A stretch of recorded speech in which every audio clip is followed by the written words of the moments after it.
This is the Track and Field Report. The high-altitude hills of Guang, China provided the backdrop for the most important cross-country event in the world, the IAAF World Cross Country Championships.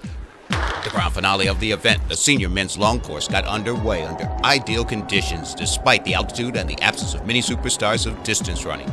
The program featured an interesting mix of talent and storylines, but the only script that mattered ultimately focused on 22-year-old Jeffrey Kamworor.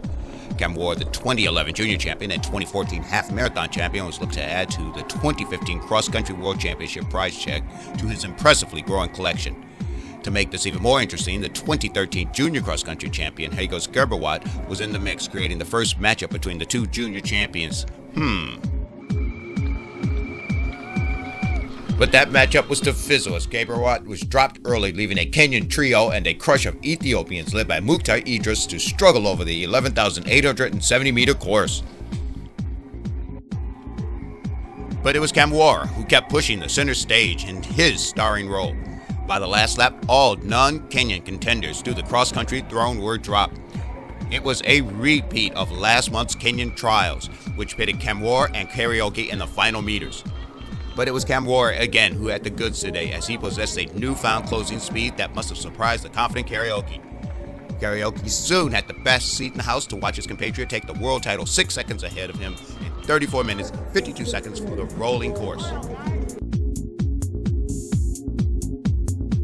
In the team competition, both Ethiopia and Kenya totaled 20 points. However, Ethiopia was awarded the title as the tie-break rule grants the championship to the highest place, fourth man finish.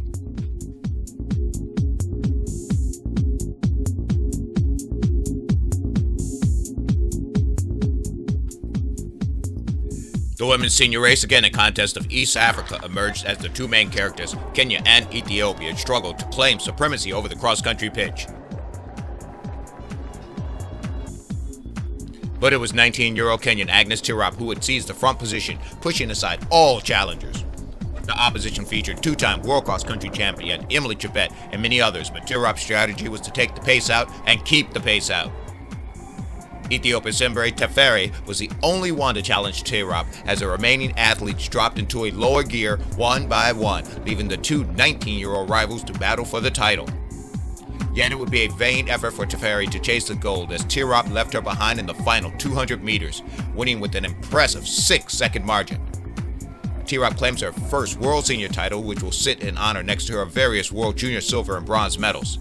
Tirop's goal was historically significant, as it was Kenya's 300th medal to be awarded after 42 years of international world cross-country championships.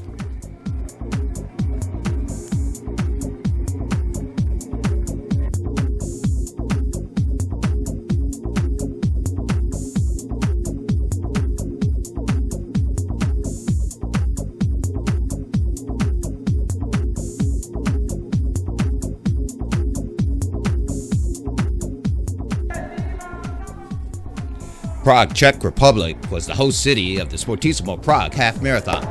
The IAAF Gold Label Road Race got off to a quick start in the men's division as the pacemakers led a group of almost 20 athletes to a 10-kilometer time of 28:08.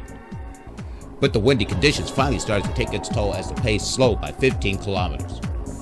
Kenya's Nicholas Bohr turned up the volume, and soon defending champion Peter Karui was unable to keep up, leaving Leonard Coleman, Philip Wanjuri, and Wilfred Murgor to duke it out into the 20-kilometer point when Wanjuri made his move.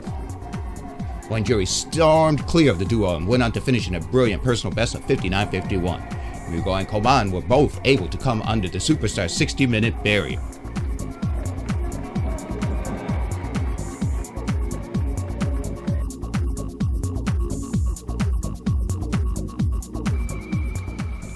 In the women's race, Worknesh Tegefa led in Ethiopia 1-2.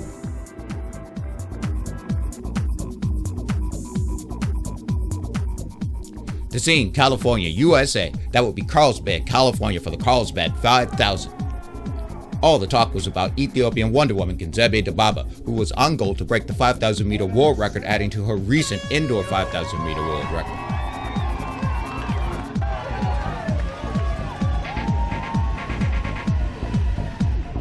But the mark of 14:46 was seemingly out of range after the first mile of 4:50, 7 seconds slower than record pace, which was crossed by a group of 10 whose ideas of running a more strategic race than record attempt. Dibaba, at this point, desperate to bring the record back into range, injected a dose of pace, dropping all the Kenyans, leaving an all-Ethiopian escort on her way to history. A second mile of 4:42 left a 3-second margin of difference off the record, but like so many Dibaba record achievements, she would have to cover the last part of her journey alone. Dibaba rallied hard but was unable to secure the record as she crossed the line in 14:48, the second fastest time ever recorded on the roads.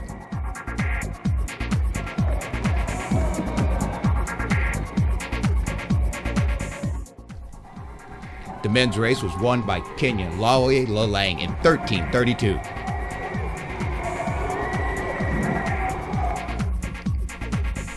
We turn our attention to Berlin, Germany for the Vattenfall Berlin Half Marathon. The 35th edition of the Berlin Half started with the hope of a sub-60-minute winning performance. However, like in Prague, strong headwinds made that mark questionable, but not impossible. A group of 9 runners passed 10 kilometers in 28:30, confirming the time goal skeptics. But the wind changed directions and the pace picked up big time as 5 men, a mix of Kenyans and Ethiopians, ran together for the rest of the race, defying predictions to finally, with 1 kilometer to go, Rahani Lagasi and David Kosgei opened up a lead over the rest. But it was still not decided as their thrilling duel continued to the final meter of the race, which saw Lagasi pinch out the victory.